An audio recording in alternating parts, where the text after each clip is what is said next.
Bugbog ang inabot na isang grade 4 student sa Palawan matapos maghamon ng suntukan. Habang sa Apari, Cagayan naman, nabisto ng mga pulis ang 3 menor de edad na nagtangka umanong mamaril sa kanilang paaralan. Narito po ang Frontline Report. Napigilan ang posibleng pamamaril sa Apari School of Arts and Trade kahapon nang makumpiska ang ilang armas sa 3 lalaking estudyanteng ito. Isang 15 anyos at 2 14 anyos. Nakuha sa kanila ang isang baril na may 2 bala at isang kutsilyo.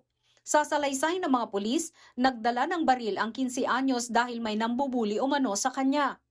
So yun din po ma'am yung ating titignan din po later ma'am na kung saan po ay ano po kung talaga bang sinadya niya po magdala po nung baril or dahil po sa bullying na nangyari nga po na experience po nung bata po.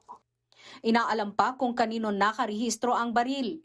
Pinatawag na rin ng PNP Apari ang mga magulang ng 3 bata na isinasailalim ngayon sa investigasyon. Sasailalim din sila sa intervention ng DSWD.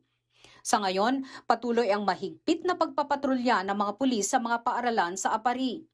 Nagsasagawa na rin ng mga lecture sa bawat klase para maiwasan ang bullying.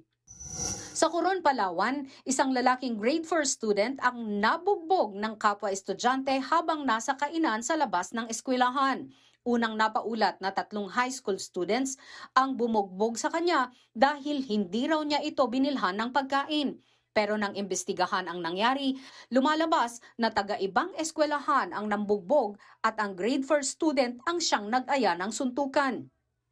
Yung daw pong nabugbog ang nag-aya, nagsuntukan dahil ang sabi po niya, matagal na siyang hindi nakakasuntok. Hindi po totoo na nagpapalibre, hindi po totoo at binugbog siya dahil hindi siya panlibre. Siya talaga daw po ang ayak na makipagsuntukan. So hindi po siya pinatulan ng 3. Hindi nakipagsuntukan ng 3. Ipinatawag na ng DepEd ang mga magulang at guardian ng mga sangkot na estudyante. Hindi raw ito kukonsintihin ng paaralan. Nagbabalita mula sa Frontline, Margie Bentulan, News 5. Mga kapatid, Andre Felix po, iba na ang may alam at may pakialam sa panahon ngayon. Para po sa tuloy-tuloy na balitaan sa Frontline kahit weekend, mag-follow at mag-subscribe na sa social media pages ng News 5.